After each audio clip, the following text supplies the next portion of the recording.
САД реализира воени операции врз островот Херк, кој представува критична точка за иранскиот извоз на нафта, што дополнително ја засилува геополитичката тензија меѓу САД, Израел и Иран.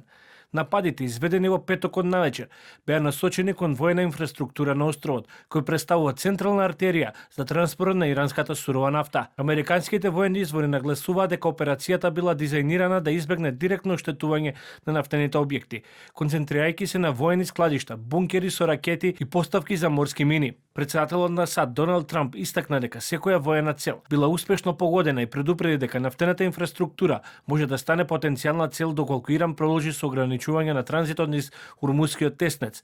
Овој теснец е еден од најкритичните енергетски коридори во светот, преку кој минуваат приближно 90% од иранската сурова нафта. Пред само неколку моменти Централната команда на САД спроведе еден од најмокните воздушни напади во историјата на Блискиот Исток, целосно погодувајќи ги сите воени сили на островот Харк, бисерот на Иран.